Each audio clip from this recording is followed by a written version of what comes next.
Hi everyone. I wanted to do a quick video here to walk you through how to set up a amortization table and how to calculate the price of a bond with a discount. You would do the same thing for this if it was a bond with a premium. Is do a couple of things backwards. I'm doing this on the fly, so bear with me. I've got two sheets here. One is completed and the other one is I'm going to build for you, so I'll be flipping back and forth.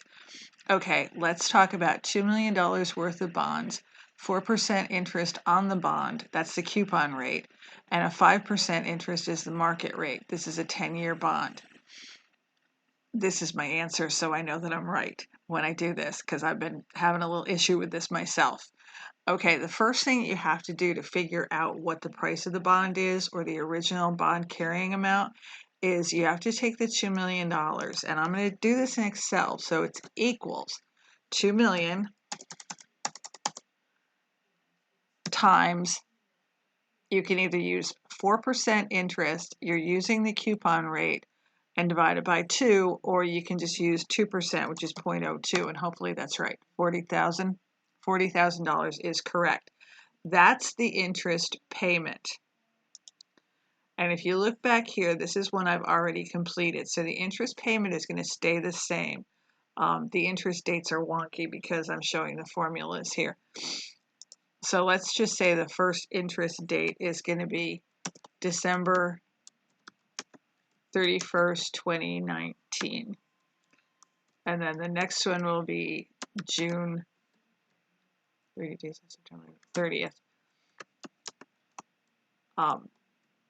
2020. Normally I'd make that prettier, but I'm not going to mess with it. And I'm going to bring it down. And I somehow didn't do it right, so I'm going to undo it. Should be both of these. Copy these two.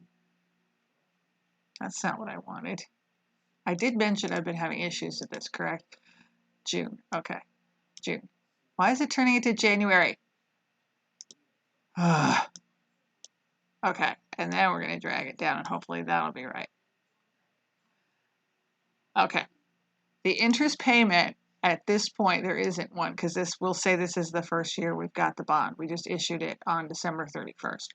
The first payment will be June of 2020, and it's always going to be $4,000. So in Excel, you can put your little cursor here and turn it into an X and just drag it down. I don't know if I have the right number of months here. That's kind of not important. Okay? Your interest expense, we're going to calculate in a minute. The bond carrying amount, we're going to figure out using the present value function in Excel. And this is where it was a little bit of fun to figure it out. So I just did an equal sign pretty much anywhere. And PV, if you can't find it, with me it was a frequently used one. You can go into formulas, insert function, and this will come up. And you can either type in present value here, or it'll come up with the most recently used, or I think you can do financial. This is what's going to come up. So present value is going to equal the rate, which is 5%. But because it's twice yearly with the bond, you're going to divide that by 2. So you can either do this 5% divided by 2, or you can just plug in 0.025. Don't hit enter. If you do, it gives you problems. NPR is the number of periods. Since it's a 10-year bond and it pays interest twice a year, it's 20 periods. Don't hit enter. The payment is the $40,000. Just plug that in. The future value, what you're going to pay back in the end, is $2 million, if I have enough. I have too many zeros. Okay, and right down here, it gives you what it equals. Now, it comes up a negative number because the company's going to be paying that back. And that's your answer. I did it twice. Get rid of the cents, and you're fine. So the bond carrying amount here is 1844108. I don't think we had to put the cents in. No. Okay. That's the bond carrying amount. The discount balance is the difference between this and the $2 million. So I just did another equals because I'm lazy. 2 million minus that equals, and it should be that number, or you could put it up here, equals that, and it'll go up there. And let's check and see if it's right. 155892. Did I do it right? What did I do wrong? I did something wrong. I don't think I have enough numbers up here. I don't. 1844 108. Yes, I do.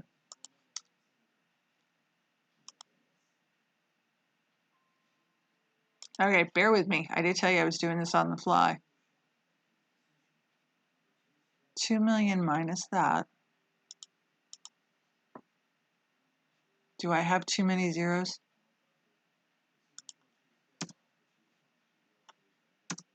Yeah, I had too many zeros. Sorry. I have issues sometimes. Okay, see, you're not the only ones that make mistakes. All right, so the interest expense then, flip back here, is going to be H2, which is the bond carrying amount, times the market rate. So in here, you're going to plug equals that, which is now F2, because I have different columns, times 0.025. That is half of the 5% interest rate. I don't care if you leave the decimals. I get rid of them. Decrease the decimal up there. The discount amortization is the difference between this minus this. And then the discount balance here equals this minus that. And the bond carrying amount, I hope I'm doing this right, correct? Let me see.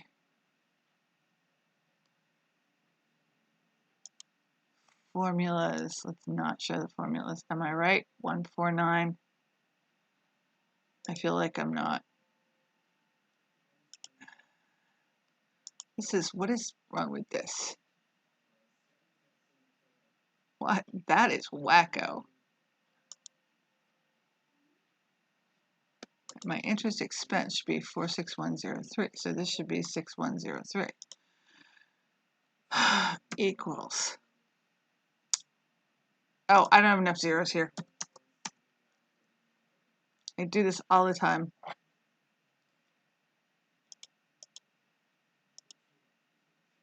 This has got to be 40,000.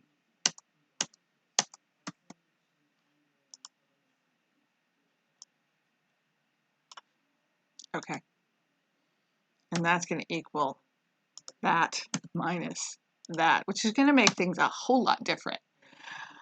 Am I right? 149? Okay. And then the bond carrying amount is equal to this plus that.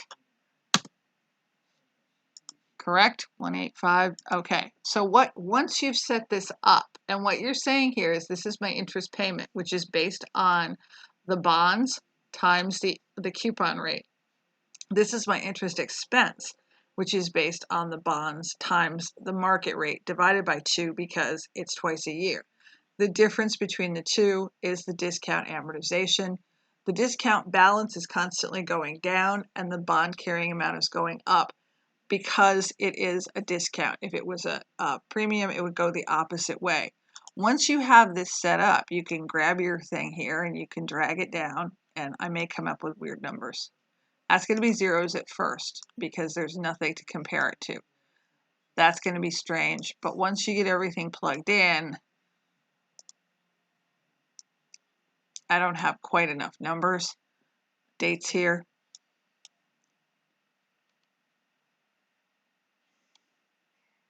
I have to go a couple more years and pull everything down.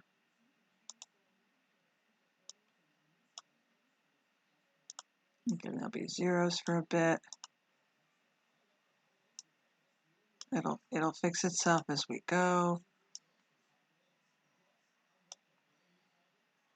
And we should get rid of this one, will be too many. Delete it. We would actually change this to 97.57 to make it work out. Okay, that's how you set up the amortization table. You can copy this and you can copy the formulas as well. And hopefully I wasn't too confusing, because I have bronchitis and everybody's sick and we're just not quite functional. But anyway, hopefully it'll help.